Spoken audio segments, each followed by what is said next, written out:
moi, je trouve que c'est pas normal que dans une méga church, il y a un seul homme, un one-man show, Qui dirige tout.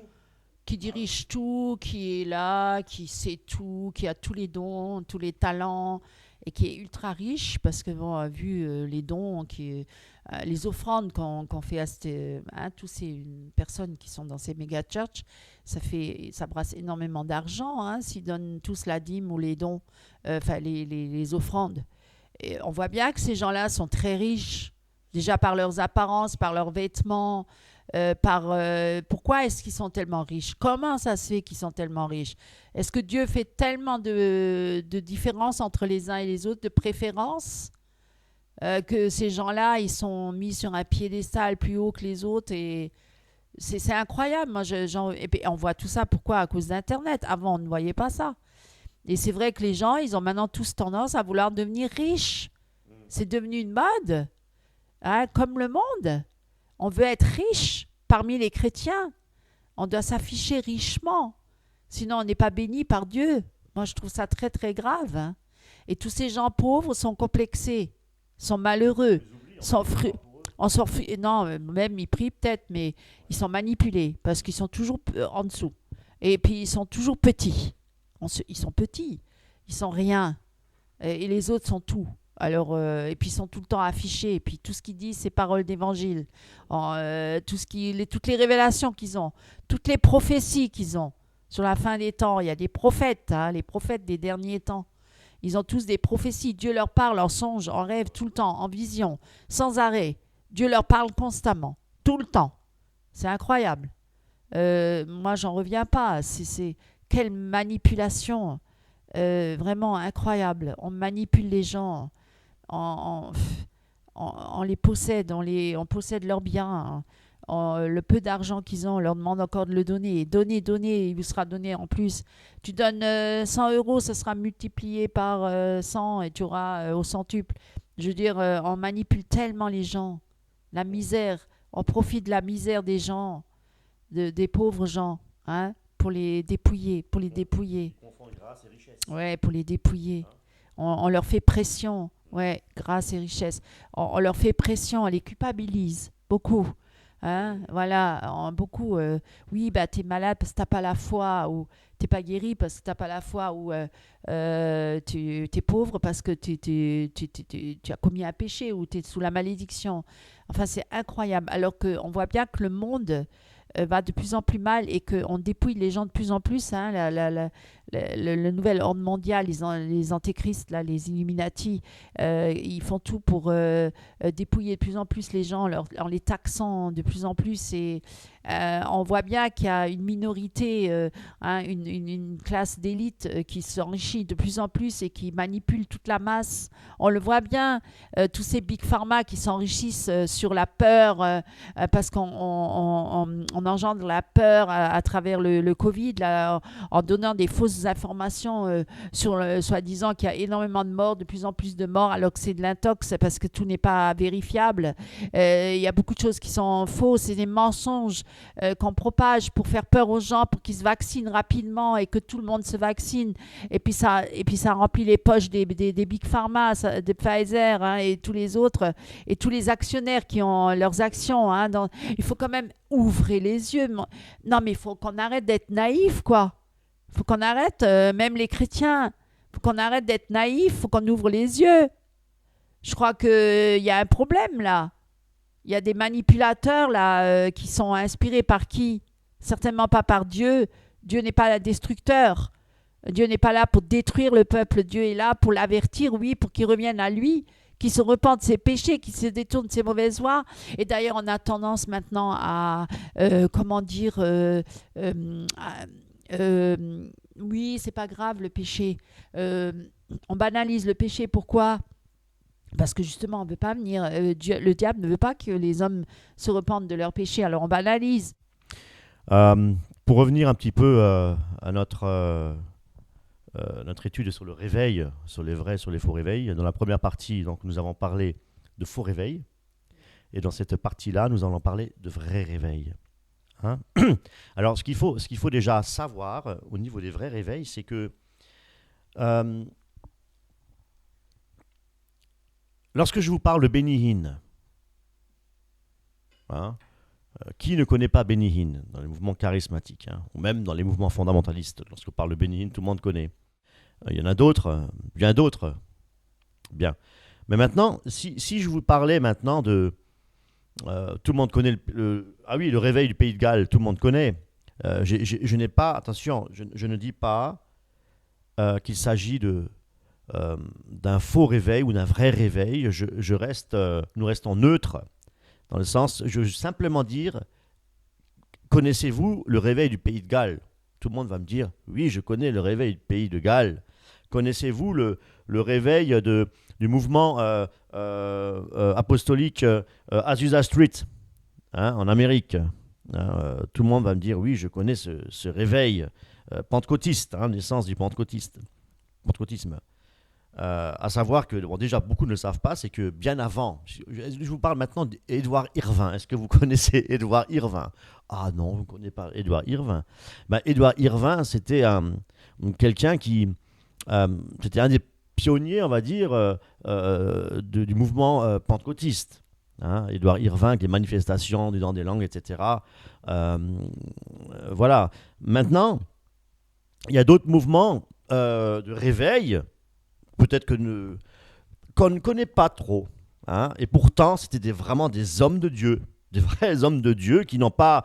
il n'y a pas eu de grandes manifestations surnaturelles. Il n'y a pas eu... Bon, on n'en parle pas, on ne les connaît pas. Hein, il faut toujours regarder ce qui frappe à l'œil. Voilà, ce qu'on frappe à l'œil, on n'oublie pas. Voilà, il y a des choses qui se passent. Ok.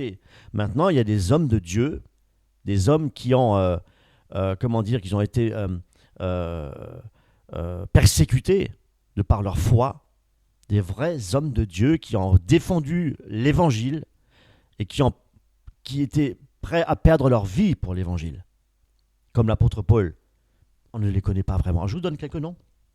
Alors, ce sont des mouvements, aussi, je précise, qui étaient antérieurs à ceux que nous connaissons, les mouvements de réveil du 19e siècle, hein, du 20e siècle même. Le Toronto Pensacola, que tout le monde connaît. Hein. Bien. Alors, si je vous parle de Jonathan Edwards, est-ce que vous le connaissez? Jonathan Edwards. Alors, Jonathan Edwards, c'est un grand missionnaire chez les Amérindiens. Voilà. Si je vous parle de George Whitefield, si je vous parle de Hudson Taylor, d'ailleurs, je vous encourage, si vous pouvez, sur YouTube, vous pouvez regarder sa biographie. Un excellent film. Hudson Taylor, qui était un homme très humble, hein, de par sa lecture assidue de la parole et d'intenses prières, et de par sa relation avec le Seigneur. Là, vous allez vraiment comprendre ce que c'est que l'humilité. Et vous allez voir la différence, le contraste, le réel contraste entre ces hommes de Dieu charismatiques et un frère en Christ, humble, qui se nomme Hudson Taylor. Je vous mets en dessous de la vidéo la biographie de Hudson Taylor. Vous pouvez regarder le film. Et vous allez voir la différence qu'il y a vraiment entre un homme piétiste, hein, le mouvement piétiste morave, où je parle encore de George Muller. Tout à l'heure, je vous disais dans la première vidéo, première partie, je vous disais que George Muller était un homme qu'on appelait l'apôtre de la foi. Non pas apôtre dans le sens strict, mais en tant que missionnaire de l'évangile de Christ. Un homme qui a nourri, c'est Dieu qui à travers lui a nourri des milliers d'orphelins, des enfants sans abri, sans parents, sans famille. Eh bien, il a eu compassion. Dieu a mis la compassion dans son cœur, George Muller. George Muller n'avait pas un seul centime. Et pourtant, des milliers d'orphelins, plusieurs structures, bâtiments pour accueillir ces enfants ont été construits. Et il n'avait pas un seul centime dans la poche. Tout par la foi. Et là, là aussi, je vous invite vraiment à regarder sa biographie. Et puis en même temps, l'ouvrage L'audace de la foi. Hein, je l'ai lu, il est très très intéressant. Voilà. Ensuite, je peux vous parler aussi des frères moraves qui ont été, au XVIIIe siècle, qui ont été vraiment persécutés, hein, parce qu'ils ils prêchaient la vérité, la parole de Dieu. Euh, il y a d'autres, le réveil des piétistes, qu'on appelle aussi donc les étudiants de la Bible, hein, voilà, etc.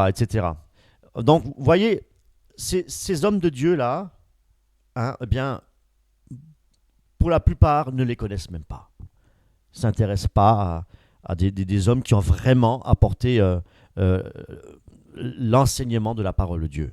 Non, mais on écoute des fables, la démangeaison des oreilles, hein, ce qu'on aime entendre, hein, et voir des choses spectaculaires. Ça, c'est quelque chose de très bien. Alors, peut-être, tu voulais peut-être ajouter quelque chose, ou peut-être parler de la réelle, des vrais réveils, quoi. Je voulais juste rajouter que c'est bien, enfin, on ne veut pas faire la promotion de ces hommes de Dieu, là, enfin, ces hommes qui étaient fervents. Oui, bon, après, ils sont déjà morts, mais je veux dire, ces hommes-là, s'ils ont été aussi fervents et dans l'humilité, c'est parce qu'ils ont eu une relation personnelle avec Christ. Parce que moi, ce que je veux avant tout, c'est glorifier Christ. Donc, derrière tout ça, bien sûr, il y a l'œuvre de Dieu. C'est Christ qui agit dans les cœurs. C'est Christ qui a agi à travers ces hommes. Parce que bon, la plupart de ces hommes-là, c'était des pécheurs aussi. Hein. D'ailleurs, oui, il n'y avait pas tous ces miracles-là. Comme tu dis, les charismatiques avec des manifestations surnaturelles un peu extraordinaires. Mais voilà, la pluie d'or et tout ça. D'ailleurs, quelle est l'utilité d'avoir une pluie d'or Enfin, c'est quoi le but, finalement?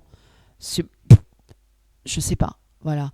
Donc, c'est vrai, ces hommes-là, c'est des hommes qui ont vraiment eu une relation personnelle avec Christ, hein, comme George Miller, qui était à la base un alcoolique, hein, un débauché, qui courait après les femmes, et puis qui buvait, hein, qui était voleur, menteur, enfin tout ce qu'on veut, qui avait tous les vices. Mais Dieu a choisi les choses viles et folles de ce monde pour confondre les sages et les intelligents. Et cet homme, un jour, a été touché par la grâce et finalement, il a reconnu qu'il était vraiment un grand pécheur et qu'il était perdu. Et là, Dieu a pu l'utiliser une fois cet homme brisé, un instrument brisé entre ses mains, pour que sa gloire se manifeste à travers lui. Non pas pour élever l'homme, mais pour élever Christ. Non, c'était un homme de foi parce qu'il a marché par la foi. Il avait une foi comme un enfant, hein, puisqu'il croyait que Dieu allait agir. Mais lui, il s'est tourné vers les œuvres humanitaires, dans le sens pas humanitaire, mais il a ouvert des orphelinats. C'était la compassion pour les pauvres de ce monde. Voilà. Que Dieu il lui a mis dans son cœur. Donc c'est Dieu qui agit et qui fait le vouloir et le faire dans le cœur des hommes. Ça ne veut pas dire que maintenant on doit tous être comme George Miller et suivre les traces de George Miller. Nous devons suivre les traces de Jésus-Christ. Chacun a son appel et Dieu fait le vouloir et le faire en nous si nous nous laissons transformer par lui. Hein, et que nous avons cette communion personnelle avec Christ. Dieu va agir dans nos cœurs pour nous montrer quelle est sa volonté. Alors les uns feront une grande œuvre, d'autres, même si c'est petit, aux yeux des hommes, c'est pas forcément petit aux yeux de Dieu. Ça peut être très grand aux yeux de Dieu. C'est pas toujours ce qui frappe le regard qui est forcément approuvé par Dieu. C'est pour vous dire que ne vous découragez pas pour ceux qui disent « Mais moi, je fais juste... qu'est-ce que je fais vraiment pour Dieu ? Je suis rien par rapport à tous ces hommes-là qui s'affichent tellement sur Internet, qui ont tous les dons et les talents, enfin, qui parlent en langue et qui sont là... » et Dieu, soi-disant, se révèle à travers eux pour avoir des prophéties, des grandes prophéties. Ne regardez pas aux hommes. Moi, je vais vous encourager aujourd'hui. Internet, c'est vraiment quelque chose de... C'est mauvais, c'est une séduction parce que tout le monde regarde Internet et s'imagine que ces gens-là sont des êtres exceptionnels, extraordinaires, alors que sont des simples hommes comme vous et moi. Et voilà, mais parce que ce côté virtuel, on croit que la personne, elle est constamment spirituelle parce qu'elle est filmée. Mais au quotidien, comment est son quotidien à tous ces hommes-là, à toutes ces femmes qui sont soi-disant des grands spirituels, au quotidien, comment vivent-ils réellement la relation avec Christ et comment sont-ils avec leurs partenaires ou leurs conjoints? Parce que c'est ça, Dieu regarde à ça, mes amis. Dieu ne regarde pas à ce grand, ces grandes apparences spectaculaires, mais trompeuses, séductrices. Dieu regarde au quotidien, qu'est-ce que l'homme, comment vit-il au quotidien avec son épouse, avec son époux, avec ses enfants, avec sa famille, dans son travail, au sein voilà, là où il se trouve. Et c'est par les choses simples que ça commence, et non pas par le spectaculaire. Et voilà, donc je pense que ne vous laissez pas séduire ou décourager par tous ces hommes-là ou ces femmes-là en disant mais moi je suis rien, je fais rien, je suis petit à côté de ce monde-là. Mais si vous agissez avec le Seigneur au quotidien dans votre vie, et ne regardez pas, ne cherchez pas à vouloir ressembler, parce que beaucoup veulent imiter. On voit de plus en plus les églises, on imite les uns les autres, on veut être comme celui-là, on veut faire comme celui-là. Et je crois que c'est dangereux parce qu'on n'a plus cette relation personnelle avec Christ. C'est très dangereux, très dangereux. Et quelque chose de plus dangereux encore, effectivement, c'est que lorsqu'il n'y avait pas encore cette possibilité au niveau des réseaux sur Internet de voir d'autres assemblées, c'est depuis le confinement qu'il y a toutes ces choses qui sont développées. Eh bien, des églises traditionnelles, je veux dire, 30, 50 membres maximum, la jeunesse d'aujourd'hui, donc toujours habituée par des chants traditionnels, des choses simples, hein. Eh bien, à cause de ce confinement, il y a beaucoup d'églises qui s'affichent maintenant et qui montrent ce qu'ils font. Eh bien, des fausses églises, des faux enseignements, et puis ce qui motive, c'est la musique, mettre en avant des spectacles, des choses comme ça. J'en parle régulièrement de ces choses-là, toujours. Eh bien, ces pauvres personnes, cette pauvre jeunesse regarde ces émissions, enfin ces cultes-là et se disent waouh, ça c'est pas chez nous. Ça, c'est pas chez nous. Waouh, ça m'apporte quelque chose. Et ils commencent effectivement à butiner. En regarder ça. Ensuite, ils vont regarder ça. Ils vont regarder ça. Et toujours plus dans le charismatique. Toujours plus dans le charismatique. Ça, c'est grave. C'est une gangrène. Une réelle gangrène. Hein. Eh bien, c'est triste parce que cette jeunesse-là recherche après le parler en langue, recherche à être baptisé du Saint-Esprit, recherche toutes ces choses-là. Hein, alors que voilà, tu voulais dire quelque chose? Je voulais juste rajouter que ce qui est grave de nos jours, c'est que il y a des écoles spécialisées pour préparer la jeunesse à évangéliser, en se formant, en devenant des grands prédicateurs. Ils sont formés dans les écoles. Les Bethel Church, l'école du surnaturel. En fait, ils sont formés, ça devient des professionnels.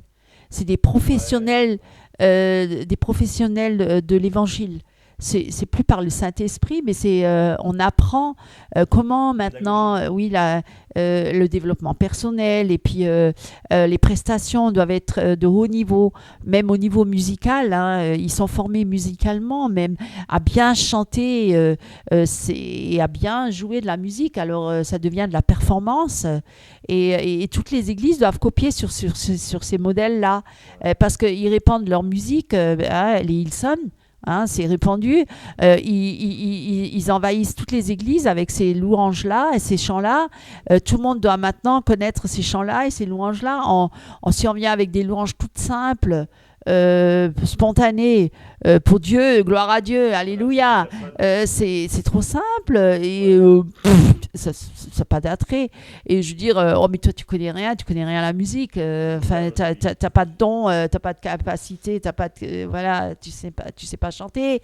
Si tu chantes pas à la Whitney Houston avec le vibrato et avec les et derrière et tout ce qu'il faut pour faire une prestation musicale séduisante, avec des pochettes de CD avec la personne dessus très séduisante. Les femmes sont très séduisantes. Voilà, sont richement habillées. Tout est séduisant. Et puis les hommes aussi, hein, et les groupes de musique et tout ça. Donc, si on considère que ces gens-là sont très spirituels, hautement spirituels, on ne voit pas leur quotidien, on ne voit pas comment ils vivent au quotidien, on voit que leurs apparences trompeuses, séductrices. Et donc, on prend ça comme modèle. Et tout le monde maintenant, alors les gens sont très frustrés, les jeunes aussi. Tout le monde veut être aujourd'hui chantre ou musicien. Ça devient vraiment une mode.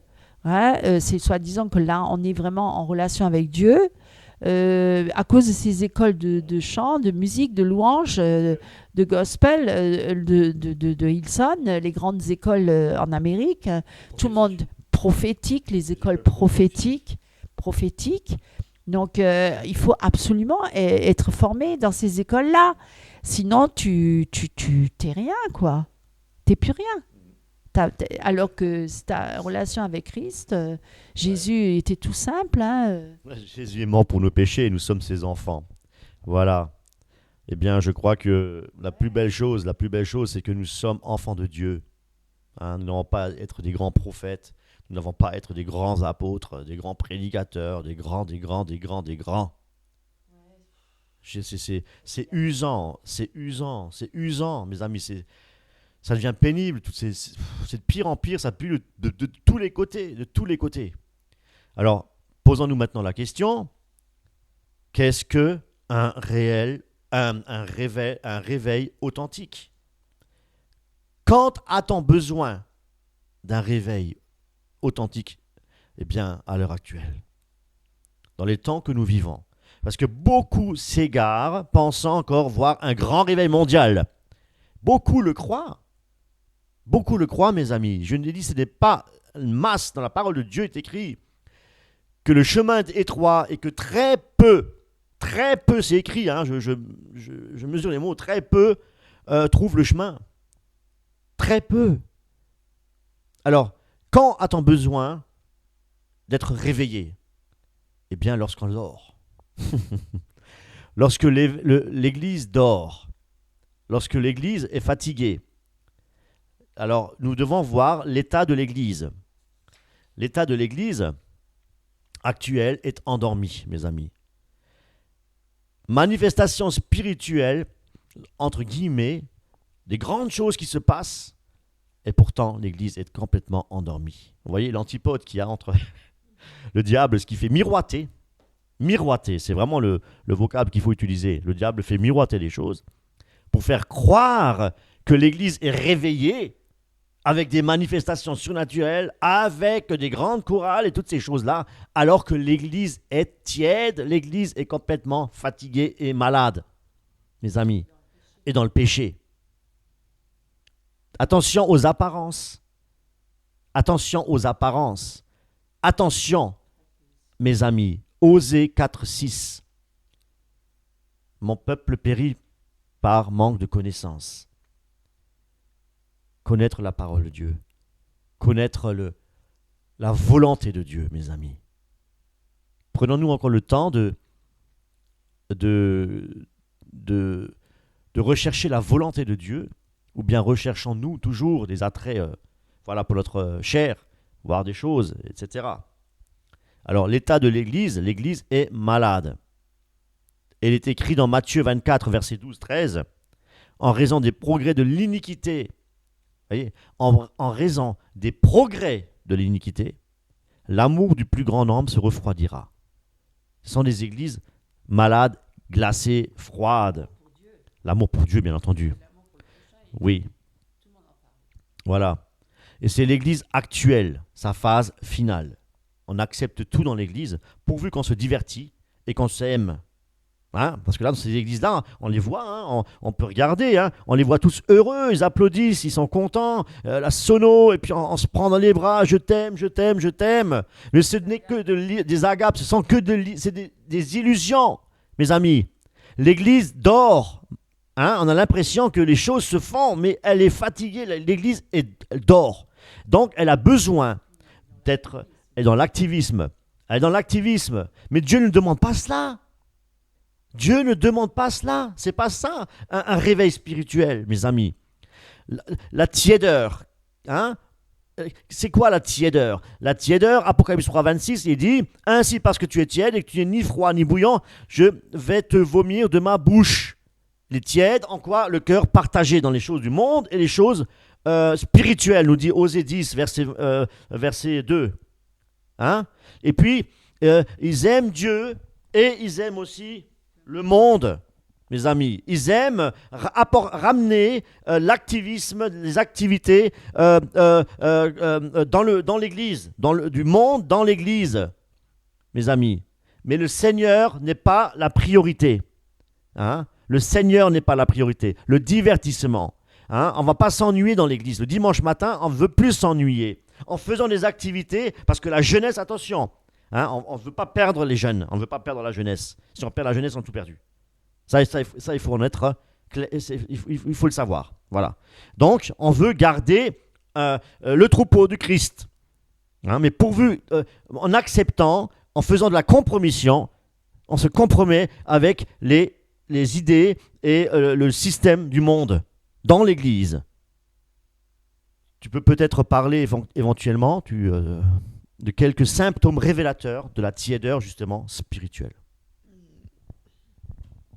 Déjà, en premier, ne plus craindre Dieu, que Dieu est saint et qu'il a en horreur le péché, puisque le péché est entré dans l'Église et c'est bien installé, le diable est bien installé. Hein. Oui, et puis bon, si on dénonce le péché, on a un manque d'amour pour son prochain. Ça, c'est un piège aussi. On ne doit plus rien dénoncer. On doit toujours dire Jésus t'aime, Dieu est amour et toujours amour, amour, amour. Tout le monde parle d'amour. Et même dans le monde, on parle d'amour. Même le pape parle d'amour.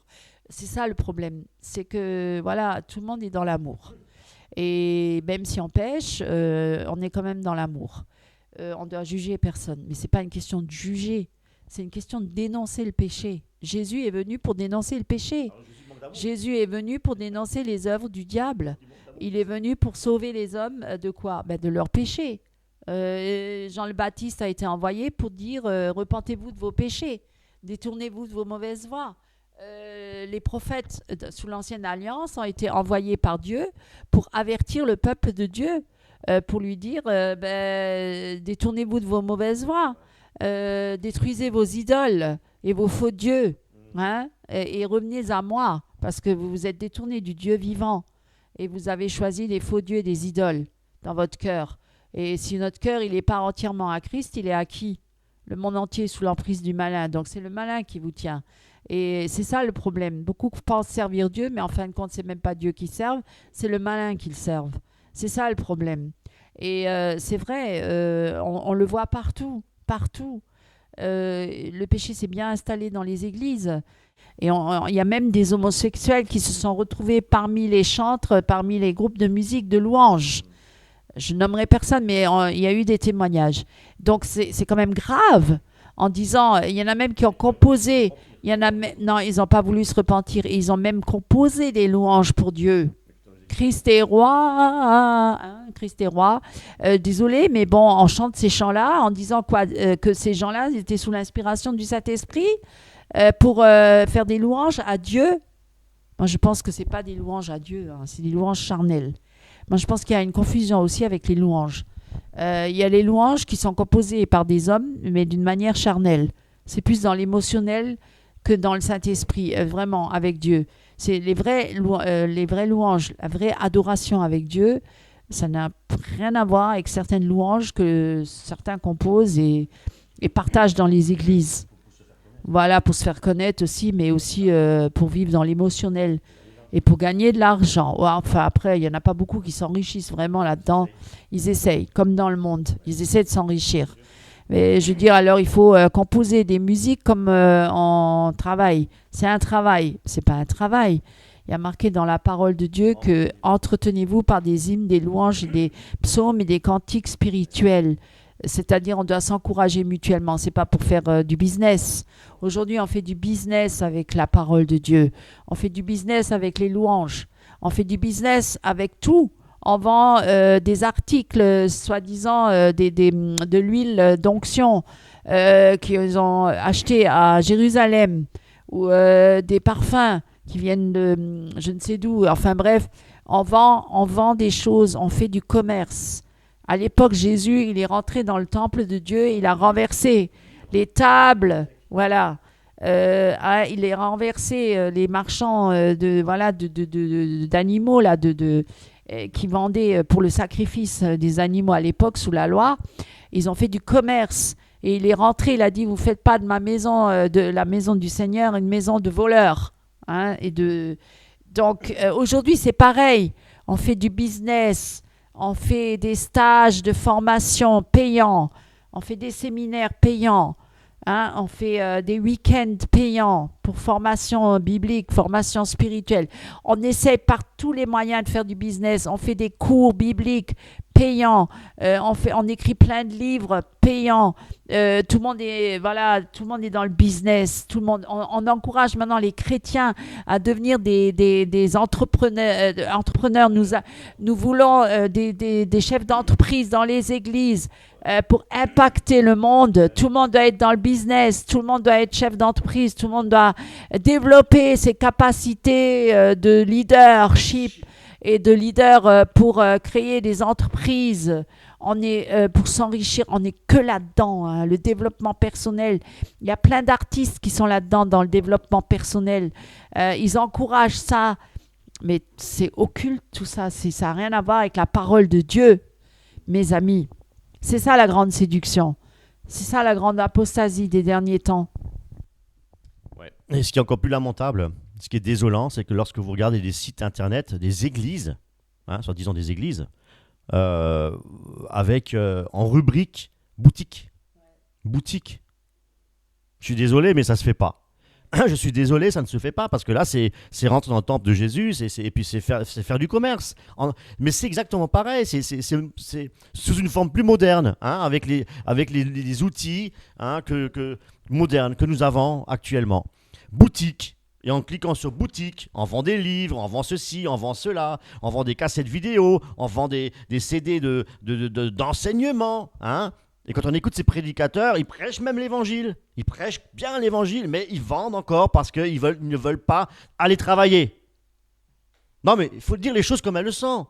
Alors, on veut vendre, mais on se dit, mais il n'y a rien de mal à vendre. Il faut bien que le pasteur vive. Il faut que l'assemblée chrétienne, il faut qu'elle soit toujours... acheter une plus grande salle, il faut acheter de temps en temps des bancs, il faut se chauffer, etc. Donc, je vends ça, nous vendons cela pour pouvoir avoir de l'argent, etc. Mais ça ne suffira pas, parce que c'est un prétexte, parce que ça ne suffira pas. Hein, parce que le dimanche matin, on fait encore des offrandes, on fait encore la dîme, on fait encore ceci, cela, pour pouvoir dire, voilà, c'est pour acheter ça. Mais le pasteur, alors il est nourri par qui? Par qui il est nourri? Nous avons vu, lors du confinement, on a vu vraiment le visage des pasteurs. Hein, comment ils ont fait des vidéos, machin, etc. Ils ont encore plus appuyé pour vendre. Il y en a même certains qui sont devenus agressifs. Parce qu'ils n'arrivaient plus à s'en sortir financièrement. Ils avaient peur, ils ont tout essayé. Ils ont tout essayé pour gagner de l'argent, mes amis. Alors moi je vous dis, écoutez, pasteur, si vous êtes appelé par Dieu, marchez par la foi, comme Georges Muller, un homme que personne ne connaît. Voilà. Hein, Bénigne, tout le monde le connaît. Lui, il marche aussi par la foi. Un homme riche. Voilà, Georges Muller n'avait pas un seul centime. Zéro il avait. Hein, Georges Muller, zéro. Je ne suis pas en train d'élever un homme. Je suis simplement en train de faire une comparaison entre la réalité, dans la réalité des choses, ce qui se passe là, sous nos yeux. C'est catastrophique. Dieu peut donner la richesse. Dieu donne la richesse s'il veut. Mais cette richesse, elle sera pour sa gloire. C'est-à-dire pour nourrir, oui, c'est pour l'œuvre de Dieu. C'est pas pour soi-même. C'est pas pour se déplacer en jet privé. C'est pas pour avoir plusieurs villas, plusieurs domaines. C'est pas pour avoir des super grosses voitures et des fringues de luxe. Mais ça sera pour le service de Dieu. Mais ouais, donc.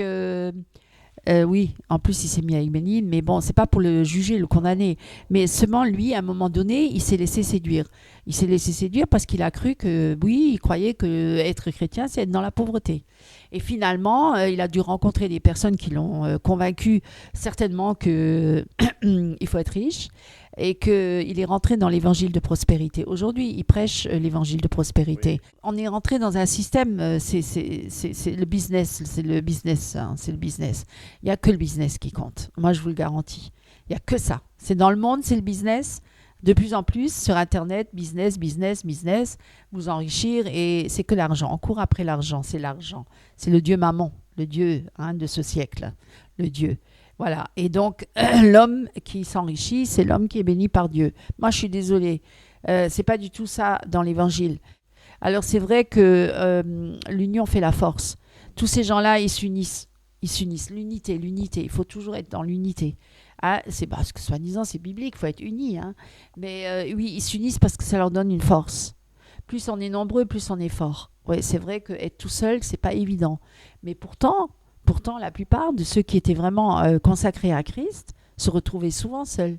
C'est pas, hein, je veux dire, les prophètes de l'Ancienne Alliance, ils avaient des fois tout le peuple contre eux. Hein.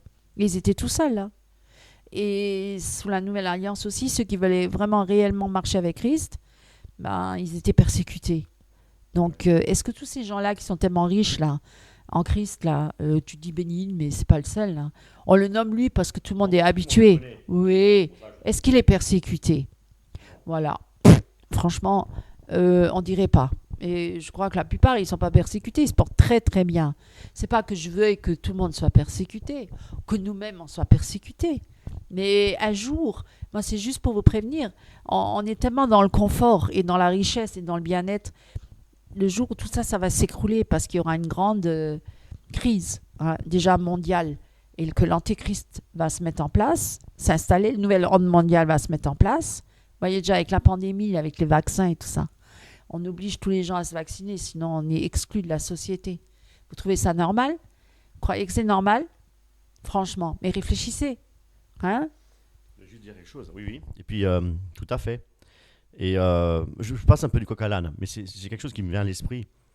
Vous savez, le sorte de soleil qu'on présente devant l'ostensoir, voilà, qu'on présente devant les... que le curé, le prêtre en service, présente devant les gens pour la guérison des malades. Hein, parce qu'ils voient Christ à travers cet ostensoir. Et pourtant, nous avons vu effectivement que même ces prêtres ont des dons de connaissance. Eux aussi ont des dons de connaissance, des dons surnaturels, hein, qui viennent de Dieu. Et pour vous dire que dans la parole de Dieu, il est écrit dans Marc chapitre 13, verset 22, « Car il s'élèvera de faux Christ et de faux prophètes, ils opéreront des signes et des prodiges pour égarer, si possible, même les élus. » Donc nous sommes vraiment dans un temps où nous devons ne pas mettre notre espérance et notre foi dans les miracles et les prodiges. Nous devons mettre notre foi dans la parole de Dieu, hein, et nous soumettre à Dieu, chercher la volonté de Dieu, hein, pour pouvoir toujours être dans ses voies et de marcher dans ses voies. Alors, quelques suggestions aussi pour le réveil. Alors, il y a quelque chose que Dieu donne, parce que c'est Dieu qui nous appelle à la repentance. Donc, le repentir. C'est une chose essentielle. Hein? Lorsque l'Église est malade, l'Église est tiède, elle doit reconnaître, un peu comme un thermomètre, il doit prendre la température et reconnaître que l'Église est malade. Et à ce moment-là, si l'Église est malade, si la personne reconnaît que l'Église est malade, elle est déjà en voie de guérison. Eh bien, la guérison, c'est la repentance.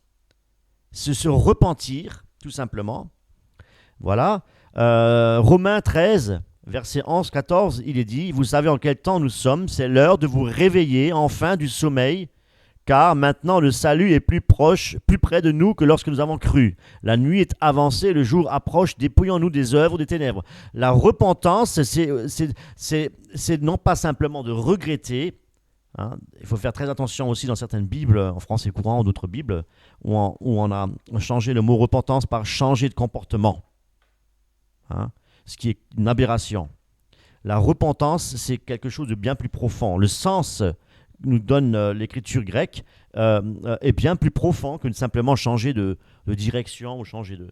Non, parce que la repentance, c'est se dépouiller, c'est de reconnaître effectivement que nous avons enfreint les lois de Dieu et que nous avons besoin de Christ et nous ne devons plus pécher. Et de faire revenir, pas de revenir, de nous dépouiller, comme nous dit la parole de Dieu, des œuvres de ténèbres, et de revêtir donc les armes de lumière pour marcher en nouveauté de vie, nous dit la parole de Dieu. Voilà, donc quelqu'un qui s'est repenti, c'est quelqu'un qui ne regarde plus derrière lui, hein, comme un statut de sel, c'était Lot, oui, la femme de Lot, qui effectivement s'est retournée, et puis... Elle a regretté et s'est changée en statut de sel. Voilà. Mais revêtez-vous du Seigneur, nous dit la parole de Dieu. Et nous devons effectivement ne plus avoir notre souci de satisfaire la chair, mais nous satisfaire ses convoitises, mais nous devons effectivement avoir nos yeux et nos pensées et tout notre être, aimer le Seigneur, tout notre cœur. Voilà le commandement le plus important, et puis aimer son prochain comme soi-même. Voilà, donc nous dépouiller de toutes ces choses-là.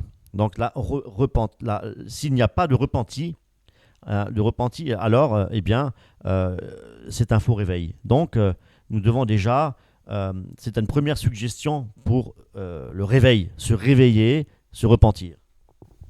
Ouais, mais bon, c'est une conviction profonde de péché qui vient de l'esprit, c'est-à-dire c'est un brisement. Parce que sans brisement, on ne réalise pas. Oui. Tant qu'on est bien dans sa peau, qu'on est bien, qu'on aime son péché et tout ça. Ah oui. Hein, parce qu'il y a des gens qui aiment le péché. Ils sont bien dans leur péché, dans leur vie. Et moi, je pense qu'il faut que ce soit une œuvre de Dieu. C'est-à-dire, c'est le Seigneur, c'est le Saint-Esprit qui convainc de péché, de perdition et de salut. Ce n'est pas un homme, ce n'est pas une femme. On pourra autant de fois prêcher même la parole. Si c'est que intellectuellement, on va le saisir intellectuellement. Voilà, donne ta vie à Jésus. Aujourd'hui, c'est le jour de ton salut. Et puis les gens, ils s'approchent, ils disent oui. Mais après, est-ce que je suis réellement né de nouveau, converti? Est-ce que je marche vraiment avec Christ ou c'est juste pour un temps? D'ailleurs, c'est écrit dans la parole. Il y en a qui reçoivent la parole avec joie. Mais dès qu'arrivent les soucis de la vie, les problèmes, ils se détournent et ils retournent dans le monde. Et d'autres le reçoivent sur un chemin rocailleux et puis ils tiennent pas longtemps. Donc l'ennemi vient et dérobe la parole qui a été semée. Donc c'est vrai que mais celui qui a une terre profonde et où ça a été vraiment profondément semé et enraciné et ça pousse et ensuite il y a ça germe et effectivement là ça porte du fruit pour le royaume de Dieu. Donc c'est vraiment une œuvre de Dieu. Alors ceux qui sont réellement appelés par Dieu, Dieu les attire à lui. Et c'est le Saint-Esprit qui les convainc de péché, de perdition et de salut. Et puis après, il faut aussi persévérer. C'est pas juste bien d'être né de nouveau, d'être converti et d'appartenir à Christ. Il faut aussi aller jusqu'au bout avec lui. C'est celui qui persévère jusqu'au bout qui héritera de la couronne de vie. Parce que certains prêchent aussi ce faux évangile. Encore une fausse doctrine, une hérésie, en disant que sauver une fois sauvé pour toujours. Ça, c'est faux aussi. Il faut travailler à son salut. Ça veut dire qu'il faut persévérer, il faut rester fidèle jusqu'au bout. Et le chrétien, le vrai chrétien, l'authentique chrétien, pas le chrétien charnel, hein, le chrétien spirituel qui marche avec Christ, eh bien, il a des combats, bien sûr, il a des épreuves. L'ennemi est là aussi pour contrecarrer les plans de Dieu dans sa vie. Et c'est vrai que le chemin est étroit. Et donc, beaucoup abandonnent en cours de chemin. Parce qu'ils se disent, wow, mais c'est ça, suivre Christ. C'est un chemin de croix, mes amis, c'est pas un chemin de gloire. La gloire, elle viendra après. On va être glorifié avec Christ dans les lieux célestes. Oui, Jésus va revenir en gloire. Quand il est venu sur la terre la première fois, il est venu comme un simple homme et il a vécu les pires choses. Il a vécu les pires souffrances sur la croix.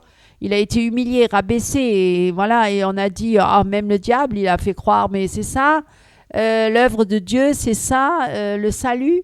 Jésus qui souffre sur la croix, mais quand il est ressuscité d'entre les morts, c'est là la victoire. Il a eu la victoire sur la mort, le péché, le monde, sur Satan. Satan a été vaincu, et il est vaincu. Et quand Jésus va revenir en gloire, eh bien, ses enfants, son peuple aussi va être dans la gloire. C'est pas maintenant, tout de suite, là. Parfois, on est persécuté, on est humilié, rabaissé, on se moque de vous. Mais bien sûr, celui qui veut suivre pieusement Christ, il va être persécuté. Forcément, c'est biblique. Et ceux qui veulent éviter ça, et qui veulent éviter la croix, hein, et qui veulent éviter ce chemin étroit, et qui préfèrent le chemin large, hein, de la gloire ou de la notoriété sur le moment, parce que l'homme recherche ça. L'homme naturel, charnel, il recherche la gloire, il recherche d'être adulé et d'être reconnu, d'être aimé. Mais l'homme spirituel, il ne cherche pas à plaire aux autres hommes, il cherche à plaire à Dieu. C'est pas de chercher à plaire à son prochain. Beaucoup veulent plaire à leur prochain.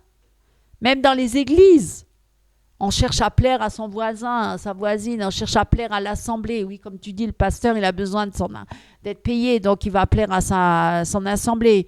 Il va lui dire des choses qui vont lui plaire à la démangeaison de ses oreilles et entendre des choses qui lui plaisent. Mais quelqu'un qui suit vraiment Christ, il ne va pas chercher à plaire aux hommes, ni à une assemblée. Il va d'abord plaire à Dieu. Et le chemin, il est à l'opposé du monde. Il n'a rien à voir avec ce monde. Il y a inimitié entre Dieu et le monde. Il n'y a rien de commun entre les ténèbres et la lumière. Ils ne peuvent pas se mélanger ensemble. Aujourd'hui, on mélange tout. On se mélange, hein, dans les églises. Même avec des églises, même avec des religions apostates, des religions diaboliques. On mélange tout. Hein. Le communisme. Parce que c'est ça, c'est s'unir, être dans l'unité, ne pas rejeter son prochain, être dans l'amour. C'est ce que le pape prêche, le faux prophète. Il prêche ça. Et tout le monde est là-dedans. Et même les églises se sont compromises avec ça. Sont dans la compromission. On prêche beaucoup l'amour du prochain, l'amour. Mais le péché, on ne peut pas. On est coupé de Dieu si on pêche. Donc on n'est pas dans l'amour. C'est un amour charnel. C'est pas un amour spirituel. Voilà. Dieu ne justifie pas Dieu est mort. Jésus est mort sur la croix pour tous les hommes. Pour le péché, oui, mais il n'a jamais accepté le péché. Il ne peut pas accepter le péché. C'est grâce à Jésus qu'on peut rentrer dans le royaume de Dieu. On ne peut pas rentrer par un autre moyen. C'est Jésus qui nous a justifiés. Parce que lui, il n'a commis aucun péché. Il a dû marcher sur la terre sans péché, sans commettre aucun péché, ni en acte, ni en parole, ni en pensée. C'est grâce à lui qu'on est sauvé. C'est grâce à lui. Il n'y a rien d'autre à faire. Tout est accompli en Christ. En fait, quand il est mort sur la croix, c'était pour montrer combien l'humanité est mauvaise, combien l'homme est mauvais et pécheur, qu'il n'avait aucune chance de salut par ses œuvres, par quoi que ce soit, même par sa religion, puisque même les pharisiens, ils étaient condamnés. Personne ne pouvait être sauvé, personne ne pouvait se sauver lui-même, personne ne pouvait se justifier par ses œuvres. C'est Jésus qui a accompli cela. Et c'est en Jésus que nous avons la rédemption de nos péchés. Et on n'a rien besoin de rajouter. On n'a pas besoin de faire des œuvres, parce qu'aujourd'hui, il y a beaucoup de chrétiens qui font beaucoup d'œuvres. C'est un peu l'évangile social, ou l'évangile par les œuvres. C'est une religion, en fait. C'est devenu une religion. En fait, c'est une philosophie. On est sauvé par les œuvres. Mais non, on est sauvé par la grâce, on est sauvé par Jésus-Christ. C'est Jésus-Christ qui a tout accompli sur la croix. On n'a rien besoin de faire quoi que ce soit. On a juste besoin d'accepter cette grâce. C'est une grâce, ce cadeau que Dieu nous fait, c'est un cadeau. Et on n'est pas justifié par nos œuvres, parce que beaucoup s'élèvent par leurs œuvres. Beaucoup s'élèvent par leurs œuvres ou par leurs titres. Même déjà dans le monde déjà. On glorifie l'homme qui fait des œuvres, l'homme qui est riche et qui fait des œuvres, même des œuvres caritatives, la philanthropie. Il y a des satanistes qui font des œuvres humanitaires, on les élève. La philanthropie, eh bien, c'est pas ça, philanthrope, ça veut dire ils font des œuvres pour les autres, ils font du bien, soi-disant, pour les autres. Mais alors qu'à la base, ce sont des satanistes, ils adorent Satan. Donc ça veut rien dire, faire des œuvres de bienfaisance ou de bien. Voilà, donc tout ça, c'est trompeur. Jésus a tout accompli. Après, si on appartient à Christ, Dieu va créer en nous le vouloir et le faire pour accomplir l'œuvre que Dieu veut accomplir à travers nous. C'est pas la même chose. C'est pas je fais des œuvres et je veux que Dieu m'approuve dans les œuvres que je fais. Non. On doit se soumettre à Dieu et obéir à Dieu et faire la volonté de Dieu. Voilà ce qui est important. Marcher avec Christ. Et c'est que Christ vit en moi. C'est Christ qui vit en moi. Ce n'est plus moi qui vis, c'est Christ qui vit en moi. Aujourd'hui, on voit beaucoup l'homme qui s'élève. L'homme partout, dans le monde, mais aussi dans les églises. L'homme, la femme. Voilà, on élève l'homme, on glorifie l'homme. C'est ça l'apostasie, le grand péché actuel. Mais c'est ça la venue de l'Antéchrist, puisqu'il viendra comme un homme impie, et qui se mettra à la place de Dieu, qui voudra être Dieu. Et qui dira être Dieu. Et on va le vénérer, on va le glorifier, on va l'adorer. Et c'est ça le problème. C'est qu'aujourd'hui, on élève l'homme ou la femme de Dieu dans les églises. On glorifie l'homme, l'image de l'homme, la femme. C'est ça qui est très dangereux. On court après les hommes. Hein? Et c'est ça qui est dangereux. Alors que Christ a tout accompli sur la croix. Il a tout accompli. On n'a rien besoin de rajouter ou de retrancher. On n'a rien besoin de se mettre en avant pour dire, regarde, moi j'ai fait ça pour Dieu. Oh, mais rien du tout. C'est ça qui est dangereux. Tu voulais dire quelque chose? Ouais, Matthieu 12, verset 41. Parce que, ouais, c'est ça. Aujourd'hui, c'est grave. Parce qu'on voit ça partout. Et à cause d'Internet, ça en rajoute encore pas mal parce que tout le monde se met en avant, tout le monde veut montrer ce qu'il sait faire, sa prestation musicale, sa prestation de prédication, de louange, de chant, de danse, de machin, les dons, les talents, on développe ça dans toutes les églises, on fait des séminaires, des ateliers, on fait beaucoup d'ateliers pour développer les dons et les talents de chacun, mais c'est pas ça le but. C'est pas ça le but, ça c'est pas ça, parce que le monde aussi le fait. Le monde fait la même chose. Oui, effectivement. Et aujourd'hui, pour revenir un petit peu au réveil, hein, on met à l'égalité égale. Hein, c'est-à-dire, on met à l'égalité réveil égale miracle. Réveil égale miracle. Et c'est pas ce que la parole nous enseigne, c'est pas ce que Jésus nous enseigne. Parce qu'on a posé la question, une génération mauvaise et adultère recherche un miracle, un signe. Et il nous sera donné d'autres signes que celui du prophète Jonas. Et quel était le signe du prophète Jonas? Au verset 41, les hommes de Ninive se dresseront lors du jugement avec cette génération et la condamneront parce qu'ils se sont repentis à la prédication de Jonas. Donc, nous devons prêcher l'évangile, prêcher la croix, prêcher Jésus-Christ crucifié et ressuscité des morts. Ça veut dire quoi? Ça veut dire que nous devons prêcher, que si nous prêchons Jésus-Christ crucifié, mort, cela signifie que nous devons aussi prêcher que nous sommes morts au péché et que nous ne devons plus pécher et que nous sommes justifiés par la grâce de Dieu. Prêcher Jésus-Christ. Et c'est ça qui est important. Que Jésus-Christ est ressuscité des morts et qu'il va revenir. Et que nous sommes sauvés par grâce et qu'il nous a rachetés par son sang précieux, le sang de Dieu, le sang de Jésus-Christ, du Fils de Dieu. Et la repentance, c'est exactement cela. Prêcher la repentance. Pour qu'il y ait un réveil dans les églises, c'est ce que la Bible nous enseigne maintenant, nous devons prêcher la repentance. Et naturellement, forcément, il y aura des signes. de la repentance qui accompagne les fruits. Il peut y avoir effectivement des manifestations, celles qui sont écrites dans la parole, et pas d'autres manifestations. Celles qui sont écrites dans la parole de Dieu. Jésus-Christ aujourd'hui encore chasse les démons. Jésus-Christ encore aujourd'hui guérit les malades. Nous le croyons, vraiment. Concernant les langues, vous voyez comme est-ce qu'il y a eu des hérésies, ils prendront des serpents et ne feront aucun mal.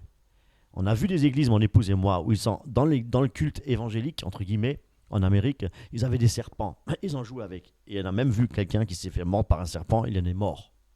Hein, on a vu ça. Il saignait là, il saignait. Quelle folie, mes amis. Ils marcheront sur les scorpions, ils ne feront rien, etc. Mais ça, c'est une prophétie qui s'est déjà réalisée. Qui s'était déjà réalisée. Vous voyez, c'est des choses qui sont déjà réalisées par les apôtres. Ça ne veut pas dire qu'aujourd'hui, Jésus-Christ ne guérit plus.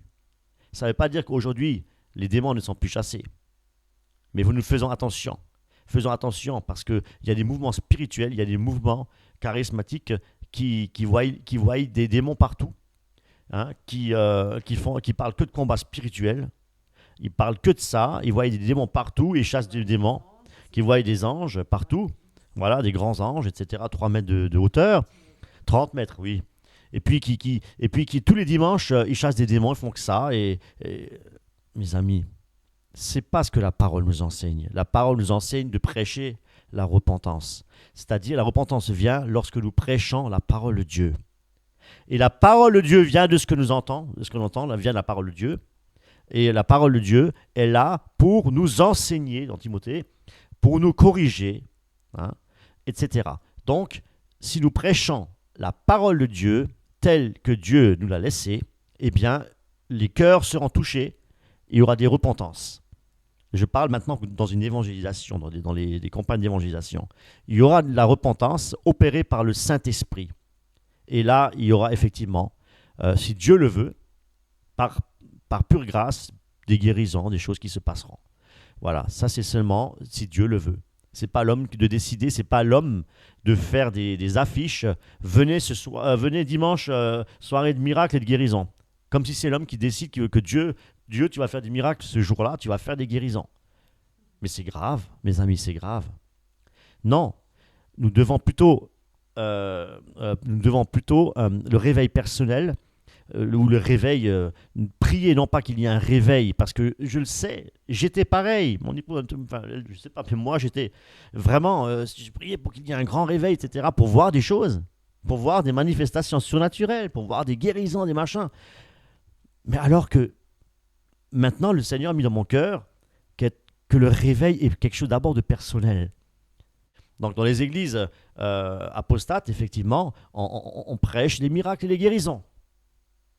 Mais on ne prêche pas la croix, on ne prêche pas l'évangile, on ne prêche pas la repentance. Enfin, la repentance vient en prêchant l'évangile, parce que les gens se convertissent, et c'est l'activité du Saint-Esprit, parce que c'est le Saint-Esprit qui convainc de justice, de jugement et de péché. Donc, si le Saint-Esprit ne convainc pas de péché, c'est parce que la parole de Dieu n'a pas été, la prédication de la croix n'a pas été annoncée. Voilà, c'est ce que je voulais vous dire. Donc, tu voulais peut-être ajouter quelque chose ?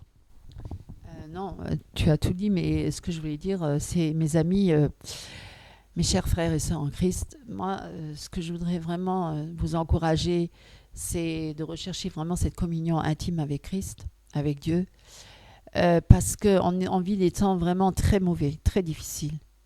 C'est vrai. Et je ne sais pas l'avenir, ce qu'il nous réserve, mais en tout cas, d'après la parole, ça va aller de pire en pire et pas de mieux en mieux. Et je pense que ceux qui sont des illusions, ceux qui vous font miroiter que le grand réveil, trouverai-je encore la foi, hein, c'est écrit à la fin des temps. Ah oui. Donc, voilà. Donc, c'est vrai. Et attention, c'est une tromperie. On veut faire croire que tout va bien et les chrétiens se portent bien, le dominionisme, le Kindermann, et tout ça, tous ces chrétiens-là charnels qui prônent la gloire sur la terre et la richesse et la domination, la pensée positive, la réussite dans le business, dans les affaires et tout ça, c'est une grosse tromperie. et c'est mondain. Et le monde va à sa perte et l'Antéchrist va bientôt venir. Comment vont réagir tous ces chrétiens-là? Tout ce monde-là qui est tellement dans le matérialisme. Moi, je ne sais pas, mais bon, moi, je pense qu'il faut se préparer à une grande persécution. Je pense qu'il faut vraiment que le Seigneur vous fortifie. Je ne suis pas fataliste ou je ne suis pas là alarmiste ou apocalyptique, mais bon, il faut rester biblique. Et qu'est-ce qui est écrit dans la Bible? Eh bien, lisez-la et étudiez-la et examinez ce que Dieu nous dit et comment on doit se préparer pour le retour du Seigneur. Parce que le Seigneur a dit, soyez prêts. Je reviens bientôt. Hein? Et soyez comme des vierges sages et non pas des vierges folles qui se divertissent, hein, qui passent énormément de temps dans beaucoup de choses, qui leur font du bien, rechercher le plaisir avant tout. Et il y a eu ces vierges sages qui se préparent et cultivent la vie avec l'esprit, l'huile, hein, dans leurs lampes, qui ont leurs lampes allumées. Et puis ces vierges folles, c'est des chrétiens aussi, hein, c'est l'Église. Ces vierges folles qui courent après derrière leurs vierges sages pour leur réclamer l'huile, parce qu'elles n'en ont plus. Mais bon, à un moment donné, les vierges sages vont dire non, il faut que je le garde pour moi, pour que je puisse rentrer dans la salle des noces, que je sois prête. À un moment donné, il faut séparer le vrai du livret dans les églises, parce qu'ils grandissent ensemble. Et à un moment donné, le vrai livret, Dieu va arracher le livret et le vrai sera emmené avec lui pour toujours, pour l'éternité, dans son royaume. C'est là qu'on sera dans la gloire avec Christ et dans la joie et dans une plénitude parfaite, revêtue de notre corps incorruptible, un nouveau corps, on sera dans la présence de Dieu, éternellement avec lui, dans la nouvelle Jérusalem. Et ça, on ne prêche pas suffisamment ça. Hein. On prêche la gloire sur la terre, mais on ne prêche pas la gloire dans le royaume de Dieu. Que notre patrie, elle est céleste, elle n'est pas terrestre, et que nous devons chercher les choses d'en haut et non pas celles d'en bas.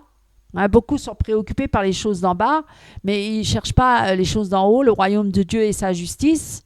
Hein, et que nous ne sommes que des voyageurs et des étrangers sur la terre, et que Jésus-Christ, il nous a préparé une place auprès de lui, et qu'il faut persévérer jusqu'au bout pour aller avec lui, éternellement avec lui dans sa présence. Il revient nous chercher bientôt.